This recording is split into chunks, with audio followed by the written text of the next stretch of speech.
If you're in the front row, you're probably wondering what I'm wearing on my feet. I wore these for 110 days rowing a boat down the Mississippi River. They're my shrimping boots, right from Louisiana. Where's my slide?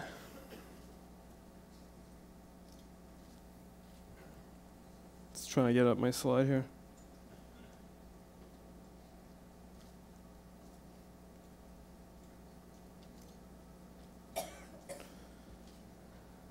There we go. There was our boat. We rowed that down the Mississippi. And I'm here to talk about the Mississippi today, but I'm also here to put it into a larger context. Just to give you a little background on myself, over the last 6 years, I've done 3 major expeditions. My first trip was on the Mackenzie River in the Northwest Territories, where we built a homemade raft and set off down the Mackenzie River. The second expedition was on the Yukon from Whitehorse to the Bering Sea. Ended up being about 100 days. And then, of course, this time last year, we were on the Mississippi, just north of Vicksburg, making our way down to the Gulf of Mexico. And what ended up being the last expedition to go down the whole river before the BP oil spill. And on all 3 of these expeditions, there's really 3 main goals that we try to implement. Number 1, as we go down the river, we want to engage with local people, because we want to see the river and understand the river through the eyes of those who live there. Goal number 2 is we got to document the story. So my weapon of choice is the video camera, and we try and tell compelling stories as we're going down, because the first step in conservation is making people aware that something exists. People can't care about something if they don't know it's out there. So I really see these expeditions as a way to bring people vicariously along for the ride. And then that way, if something happens, like the oil spill, people already have that connection, and they already feel that something's been taken away. And the third and most symbolic part is build a vessel and travel free from the confines of fossil fuels. And this is good because on all of my expeditions, from the Arctic to the far edge of Alaska, down to the Gulf of Mexico, there's really one common thing, and that is our thirst for oil is threatening these great places. And today I'm going to talk about 2 experiences that really kind of hammer home that point. The first, we're going to go down the Yukon River to a place called the Yukon Flats, just inside of Alaska, 10 kilometers north of the Arctic Circle, to a village called Fort Yukon. And then we'll go on the Mississippi to the very end on a stretch of river known as Cancer Alley, from Baton Rouge to New Orleans, roughly about 250 kilometers. 2 very different rivers, 2 very different experiences, and yet it's all connected. So there's a picture of our raft. This is what we lived on for 100 days on the Yukon River.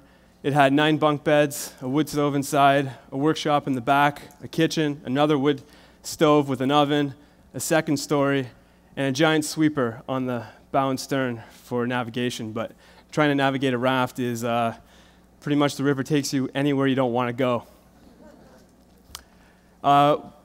The part I'm going to talk about today, though, is not the whole expedition, but just that part, Fort Yukon, Alaska, which is inside an area called the Yukon Flats. Now, the Yukon, for the most part, is contained by the Rocky Mountains as it goes through Canada, and soon after it enters Alaska, the mountains fade away, and the river spreads out across a giant inland delta called the Yukon Flats. And it's roughly the size of Switzerland, so it's absolutely huge. Barely anyone lives there. And it's completely flat. And the river spreads out across this huge inland delta of hundreds of islands and channels. And we didn't even have a map. We were just kind of floating, because I knew eventually the river would take us to the ocean, so how lost can you get? But around 2 in the morning, on, 50th day or so approximately, because time really didn't mean much out there, we heard the familiar sound of an outboard motor. And it was 2 native fishermen who had come to check their fish nets. Now, we were just as shocked to see them as they were to see us. And we got talking to them, and they told us that we were only a couple kilometers away from this place called Fort Yukon, Alaska. The interesting part was, apparently their traditional chief, Jonathan Sullivan, had just passed away 2 days before we had arrived. And they were out to check their nets to bring fish back to the village to prepare for a great feast. And every day, at the chief's house, there'd be a feast where people could come from all over the village and eat for free and gather. And so they were looking for king salmon, which in Canada we call Chinook. So they told us their chief had died, and he was an outspoken voice for the protection of the Gwich'in way of life.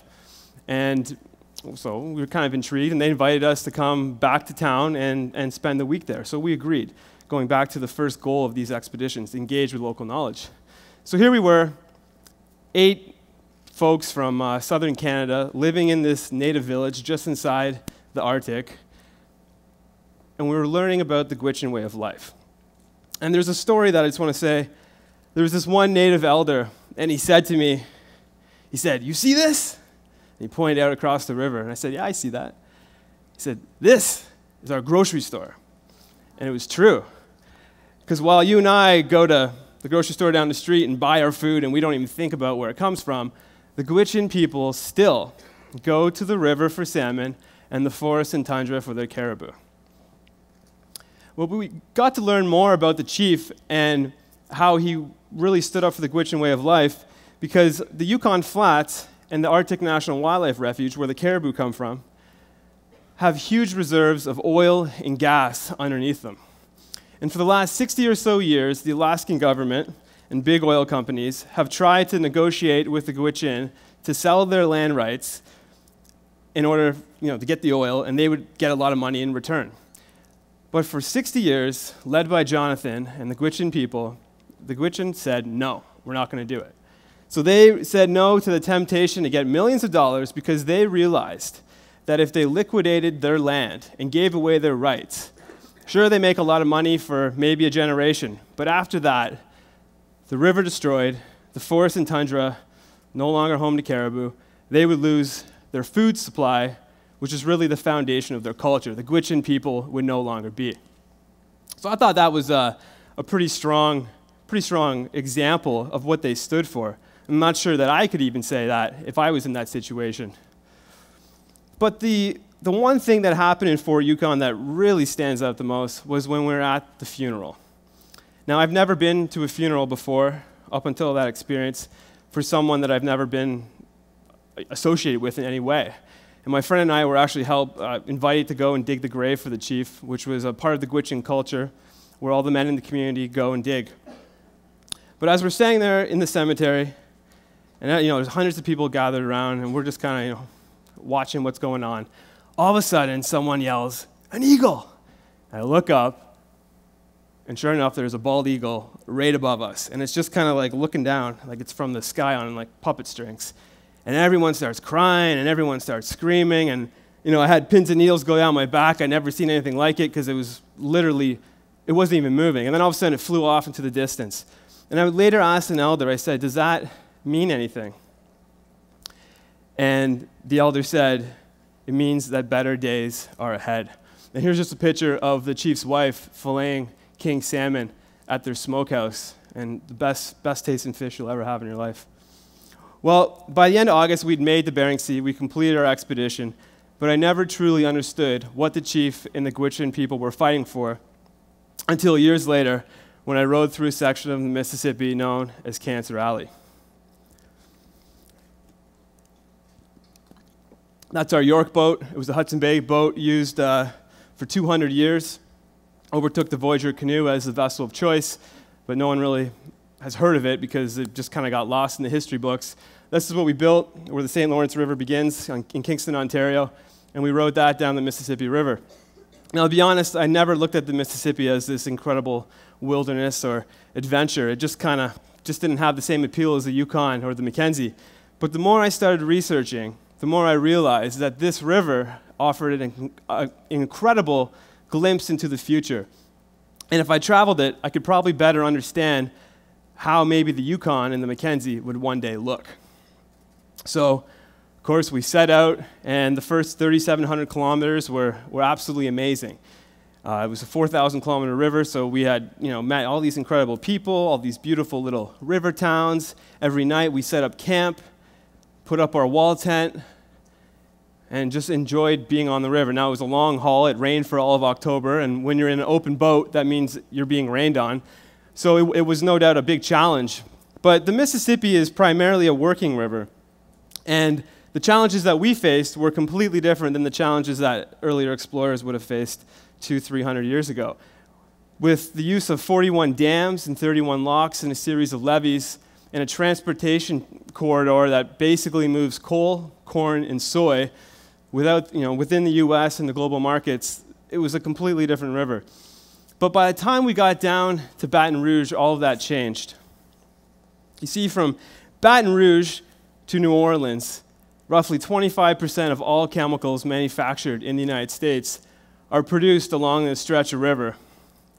Gone are the islands and trees, and in their place, giant factories and smokestacks and more barges than we had seen all expedition. You can really kind of best sum it up as a maritime traffic jam through an industrial wasteland, completely different than what we had seen the first 3.5 months before. When we got to Baton Rouge, I was contacted by the U.S. Coast Guard. They sent me a letter of the commander from the Gulf of Mexico saying that for the rest of our expedition, we would have to call in our coordinates or they would pull us off the river. Because industry, it kind of acted like they owned the Mississippi. And I've been asked many times, do you have to get permission to go on the Mississippi or any of these rivers? And the answer is no. The river is open to anyone and everyone. You just have to follow the rules of the river, like have a life jacket, a radio, things like that, depending on your boat. But the dangers were no doubt real. And from Baton Rouge south, we'd be now coming up against not only barges, but huge 15-story supertankers. And although we swam in the river the entire time, now in the middle of Cancer Alley, depending on what chemical plant we were downriver from, the river was often too polluted to even touch. And we often had headaches when we woke up in the morning from sleeping underneath these huge smokestacks that often were the only place we could find anywhere to camp. So it was quite the eye-opener for me, especially after my experience in the north. But as we rode towards New Orleans, we were making our way through the Mississippi, and things were going pretty good considering the landscape. And at this one particular point of river, there was a nuclear power plant, a coal power plant, and a giant petrochemical facility intersected by the Bonnet-Carré Spillway, which diverts water in case of a flood from hitting New Orleans and dumps it into Lake Pontchartrain. And we couldn't find anywhere to pull over, and we'd been rowing for hours, and we were exhausted, and it was going to get dark soon. And by the coal power plant, there was this little outlet, inlet type of thing, and we thought, okay, maybe we can go in there, get off the channel, and no one's going to hit us. Well, lo and behold, we row in. It was off the river, but we saw the most horrifying thing that I'd ever seen on the Mississippi.